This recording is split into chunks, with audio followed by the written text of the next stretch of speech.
तो चलिए दोस्तों, बातचीत अब करेंगे हम अपने सॉल्यूशन ओरिएंटेड स्कीम्स की। हमने 3 तरह की स्कीम्स को पहले ही पढ़ लिया है, आपने देख लिया, इक्विटी, डेट और हाइब्रिड, राइट। तो अब ये जो हमारे सामने आया सॉल्यूशन ओरिएंटेड स्कीम, इसके अंदर 2 तरह के फंड मेजर आपको दिखाई देंगे। एक है रिटायरमेंट फंड, कि एक व्यक्ति कहता है जी भैया रिटायरमेंट के लिए मुझे प्लानिंग करनी है और उसके लिए मुझे एक तरह का फंड जो है बना के दीजिए जिसमें हमारा कुछ ना कुछ इंक्रीमेंट होता रहे, हम उसके लिए आपका एक SIP वगैरह कर देंगे, यानी सिस्टमैटिक इन्वेस्टमेंट प्लान, या वन टाइम भी होता है। जनरली सिस्टमैटिक ही बेटर रहता है, राइट। तो अब कहानी आती है जी इसके बाद रिटायरमेंट फंड की, और दूसरा है चिल्ड्रन फंड। तो रिटायरमेंट फंड में सिचुएशन क्या है कि कम से कम 5 साल का लॉक इन होता है, यानी एक बार आपने उसे शुरू कर दिया तो 5 साल से पैसा पहले नहीं निकाल सकते। लेकिन अगर आपकी रिटायरमेंट वहाँ से पहले ही हो जाती है तो ऐसी स्थिति में आप पैसा निकाल सकते हो, यानी मिनिमम 5 साल का लॉक इन है। अगर उससे पहले रिटायरमेंट एज आएगी तो आप वहाँ से अपना पैसा निकाल सकते हैं, which ever is earlier. So basically ये जो बनाई जाती है लॉन्ग टर्म प्लानिंग ही जो है इसका पर्पस है। कॉर्पस इकट्ठा हो जाए, यानी कैपिटल इकट्ठी हो जाए, पैसा इकट्ठा हो जाए, और जैसे ही व्यक्ति रिटायर हो जाए उसके बाद वो पैसा उसको निकाल के जो भी करना चाहे वो करे। उसी तरह से चिल्ड्रन की एजुकेशन के लिए बेसिकली जो पैसा चाहिए होता है तो वो भी लॉन्ग टर्म के लिए है। यहाँ पर भी 5 साल का लॉक इन है। तो क्या करता है जी, बच्चे का माइनॉरिटी एज में करा देते हैं, राइट। तो या तो 5 साल का मिनिमम लॉक इन है, और अगर बच्चा पहले उसी डेट से पहले मेजर हो गया, एज ऑफ मेजॉरिटी आ गई, यानी 18 ईयर्स का हो गया, तो वो पैसा पहले भी निकाला जा सकता है। तो यहाँ पर ये जो पैसा बेसिकली है ये उसकी फर्दर एजुकेशन के लिए, जो भी चीज़ पहले आएगी आप वो पैसा उस समय निकाल सकते हो। या तो 5 साल का लॉक इन है, अगर बच्चा पहले ही मेजर हो जाए तो फिर भी पैसा निकाला जा सकता है। तो अल्टीमेटली क्या है कि आने वाले समय में बच्चे को हायर एजुकेशन की ज़रूरत पड़ेगी, उसके लिए जो पैसा इकट्ठा करना होता है यहाँ पर उस पर्पस के लिए ही इस मनी को इन्वेस्ट किया जाता है, ठीक है जी। तो अगर इन दोनों की बात करें तो बेसिकली दोनों का नेचर ही लॉन्ग टर्म है। ये है सॉल्यूशन ओरिएंटेड स्कीम, ठीक है ना। तो इसमें रिटायरमेंट के लिए फ़ंड चाहिए, ये भी एक सॉल्यूशन है। यहाँ चिल्ड्रन की एजुकेशन के लिए बेसिकली चाहिए फ़ंड। अच्छा, चिल्ड्रन नीड्स है, ज़रूरी नहीं कि एजुकेशन का ही हो, और भी हो सकता है जी बच्चे ने बड़े होके थोड़ा सा उसके बाद उसको एक बाइक चाहिए होगी, उसके लिए और किसी चीज़ की ज़रूरत होगी या लैपटॉप की ज़रूरत होगी, जो भी नीड्स हैं उसके लिए, बढ़ते बच्चे के लिए, तो भैया फिर उसके लिए ये फ़ंड बनाया जाता है। फिर आती है हमारी अदर स्कीम्स के अंदर आप देखोगे कि बहुत ही शानदार चीज़ है इंडेक्स फंड, जिसे हम ETFs भी बोलते हैं। इसका पूरा का पूरा एक अलग वीडियो मैंने बना दिया है। ETF का वो वीडियो ज़रूर देखिएगा। एक्सचेंज ट्रेडेड फंड, ठीक है ना। इंडेक्स फंड ये क्या होते हैं जी, जैसे कि आपने कहा कि मैंने बहुत सारे शेयर्स चुनने हैं, 5000 शेयर हैं भाई, उनमें से क्या चुनोगे, आपकी इच्छा है। अब इनमें आप कहते हो यार पता नहीं ये चुने या ना चुने, इतनी लंबी लिस्ट है, कैसे उसको डिसाइड करें। तो उसका सबसे बढ़िया तो क्या तरीका है, कुछ समझ नहीं आ रहा तो ठीक है भाई, जो इंडेक्स में है ना, जैसे निफ्टी में 50 शेयर हैं, BSE के सेंसेक्स में 30 शेयर हैं, तो आप एक काम करो, उन्हीं 30 शेयर में पैसा लगा दो, उसी रेशो में पैसा लगा दो। जैसे जैसे वो इंडेक्स चलेगा वैसे वैसे आपका भी ये जो फंड है वो चलेगा। तो यानी जो रिटर्न इंडेक्स में आ गया ये उसको रेप्लिकेट कर रहा है। ये फंड बिल्कुल वैसे ही चलेगा, बिल्कुल वैसे ही ट्रैक पे चलेगा जिस ट्रैक पे वो इंडेक्स चल रहा है। सो रेप्लिकेटिंग और ट्रैकिंग अ स्पेसिफिक इंडेक्स, जो भी इंडेक्स है आपने उसके बेसिस पर इसे बना दिया। कई फंड ऐसे भी बनते हैं जो जैसे बैंक निफ्टी को फॉलो कर रहे हैं, ठीक है, बैंक निफ्टी को फॉलो कर रहे हैं, तो ये जो है ये पर्पस के साथ बनाए जा रहे हैं। मिनिमम इन्वेस्टमेंट जो है वो यहाँ पर क्या है, 95% ऑफ टोटल एसेट। इसी तरह के इंडेक्स फंड जब बनाओगे तो सेंसेक्स या फिर निफ्टी जो इंडेक्स है उसी के हिसाब से होना चाहिए। 5% आप इधर उधर कर सकते हो।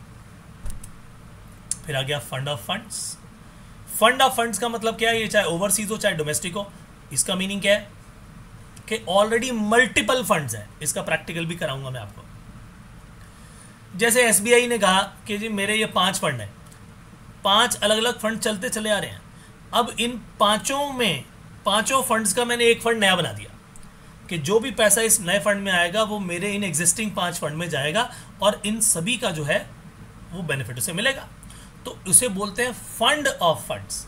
तो ऐसी स्थिति में क्या होगा, ऑलरेडी एक अंडरलाइंग फंड है, ऑलरेडी एक एग्जिस्टिंग फंड है, उसी फंड में पैसा जाएगा। उस फंड में मल्टीपल शेयर्स हो सकते हैं। एग्जांपल देता हूं आपको, मान लीजिए कि एक फंड बनाया गया लार्ज कैप फंड, एक बनाया गया मिड कैप फंड, एक बनाया गया हाइब्रिड फंड, एक बनाया जी बैलेंस्ड फंड। इस तरह के 4 अलग अलग फंड है मान लो।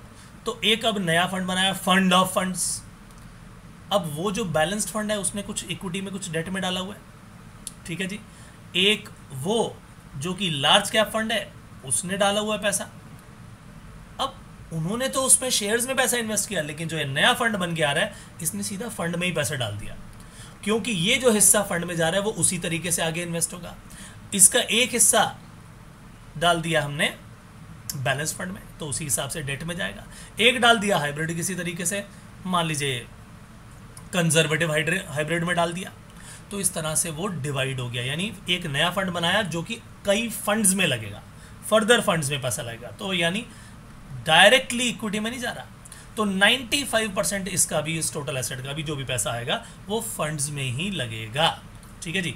सो there can only be one scheme per category except in the following cases. Per category क्या होगा, वन स्कीम चलेगी। जैसे अब कह रहे except for these things. One scheme per category का मतलब क्या हो गया कि आपने अगर एक कैटेगरी बनाई है तो भैया उसके लिए आप एक ही स्कीम बना सकते हो, मल्टीपल स्कीम्स नहीं बना सकते, ठीक है जी। आपने एक बनाई स्कीम, उसके अंदर एक कैटेगरी डाल दी, हर कैटेगरी का एक ही फंड बनेगा, उसकी मल्टीपल आप नहीं बनाओगे, ठीक है। एक चीज़ अगर आपने ऑलरेडी बना ली उसको नहीं बना पाओगे दोबारा। लेकिन जो इंडेक्स फंड है उनमें आप ऐसा कर सकते हो, ETF है उसमें आप ऐसा कर सकते हो, उसमें आप डबल बना सकते हो। Fund of funds having different underlying schemes, यानी अब फंड ऑफ फंड्स में मैंने आपको बता दिया अलग अलग स्कीम्स है, कहीं हाइब्रिड है, कहीं बैलेंस्ड है, तो कहीं लार्ज कैप में है, कुछ मिड कैप में है, ठीक है, या मान लीजिए कुछ आर्बिट्राज में है, तो डिफरेंट अंडरलाइंग स्कीम्स है, वहाँ पर पैसा लग सकता है। या सेक्टर और थीमेटिक फंड्स जो होते हैं उसमें भी आप मल्टीपल जगह पर पैसा लगा सकते हो, क्योंकि आप देखते हो कि सेक्टर में एक सेक्टर फंड बन गया, एक थीमेटिक है। सेक्टर फंड बना खाली पावर का, तो पावर की कंपनीज आई, लेकिन थीमेटिक में पावर भी आ गया, टेलीकॉम भी आ गया, तो अब आप कहोगे जी इधर पावर लग गया, अब इधर नहीं लगेगा, लग सकता है। यानी वहाँ पर वो रेप्लिकेट हो सकता है, दो स्कीम्स के अंदर पावर आ गया तो कोई दिक्कत वाली बात नहीं है। ये 3 चीज़ें ऐसी आपने पढ़ ली जहाँ पर एक तरह से एक्स्ट्रा स्कीम जो आप कहोगे जी इसके अंदर पैसा लग गया, मतलब वो स्कीम जो है सेम ही थी, आपने उन्हीं शेयर्स में पैसा लगा दिया BSE में, वैसे ही उनमें ही वही शेयर्स जो हैं वो निफ्टी में भी हैं, तो आपने दोनों इंडेक्स में लगा दिया, कोई दिक्कत वाली बात नहीं है, उसमें ऐसा चल सकता है, ठीक है। तो मैंने तीनों के आपको एग्जाम्पल दे दिए जहाँ पर आप वो रिपीटेशन कर सकते हो। अदरवाइज पर scheme per category one scheme चलेगी।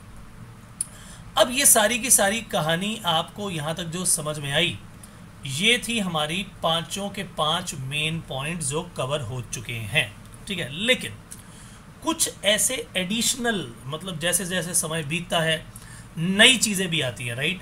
तो अब अगले सेशन में आपको मैं क्या करवाने वाला हूँ, वो जो नए फंड है ना किसी तरह के जो आ रहे हैं, मैं उनसे आपको रूबरू करवाऊँगा।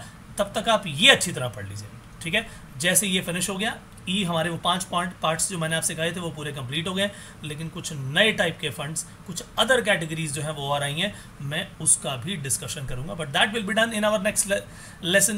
मिलेंगे नेक्स्ट सेशन में, तब तक के लिए bye bye, take care and God bless you, thank you so much.